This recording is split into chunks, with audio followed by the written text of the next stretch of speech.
Why? Why? Why would one bottle after another win the Oscar?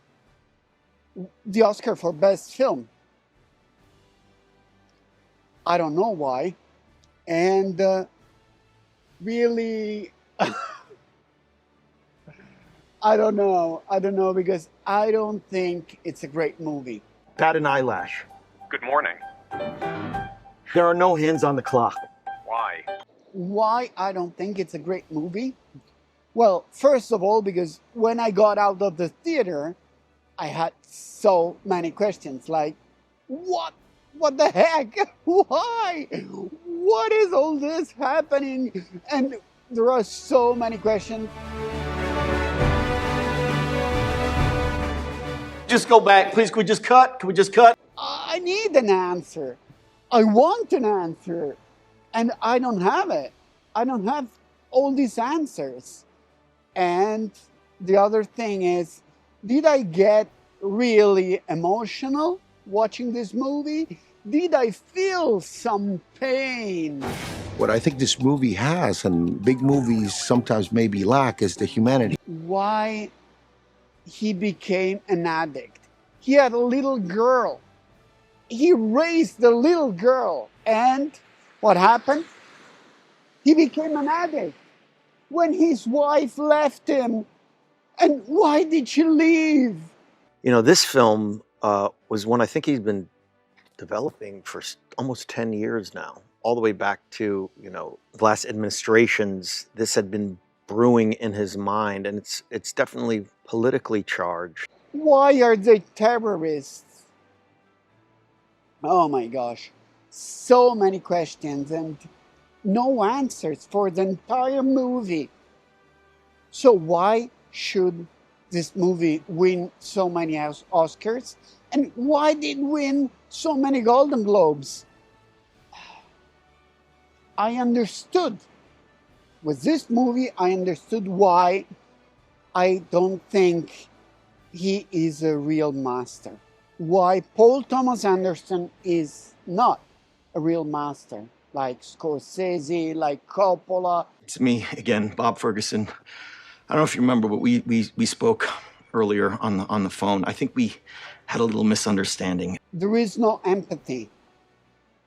No.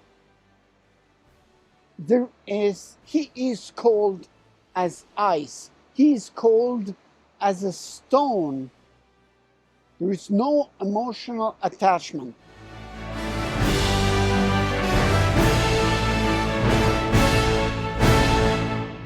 Where does the character of Sean Penn come from?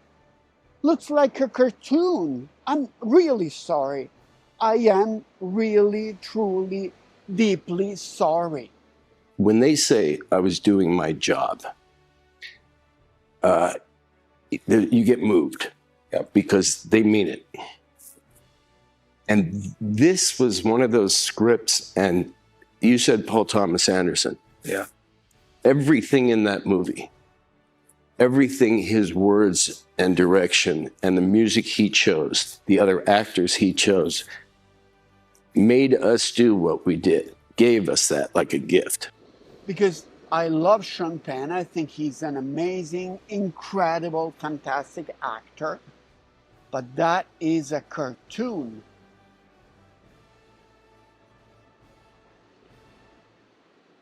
It is.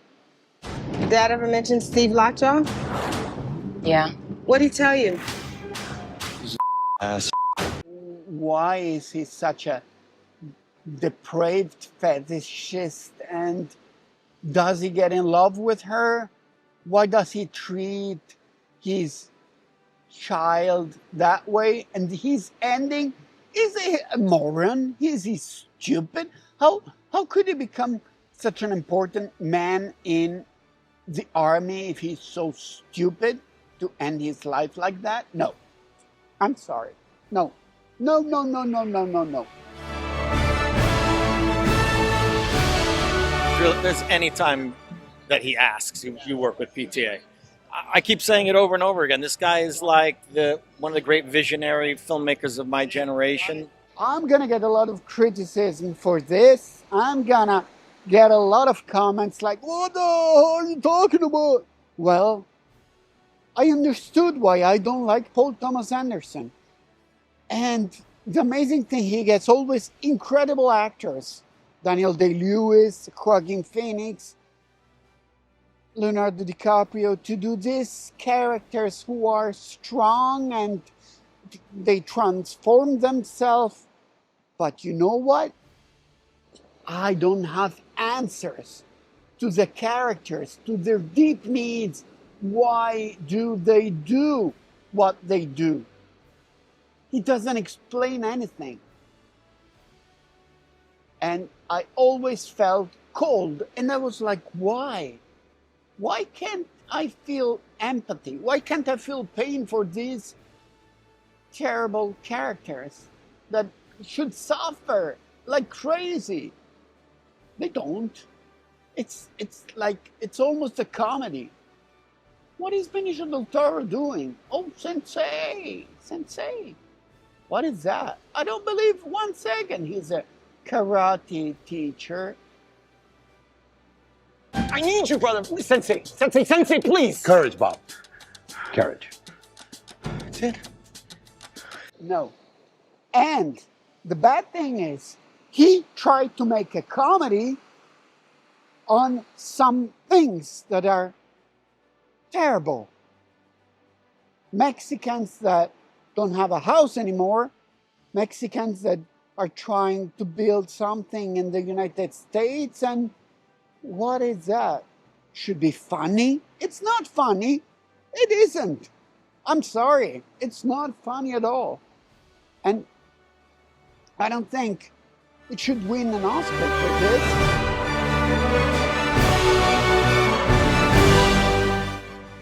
I think it's holding a mirror up to the world we live in. It deals with the ideas of extremism.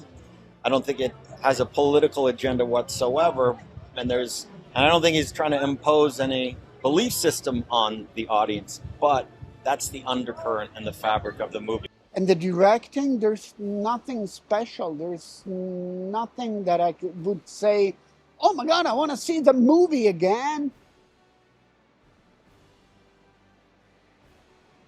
No. And those characters from the society of white men, where does that come from? I don't believe that a second. They're in Italy, you would say macchietta. I don't know how we can translate that in English. Macchietta. Yeah, not real. Nothing feels real to me. And I'm deeply sorry, because it was a great idea, fantastic idea, great actors that play. They are playing, but not in a good way. They're playing as characters, and they don't make them real humans. I don't feel real humans.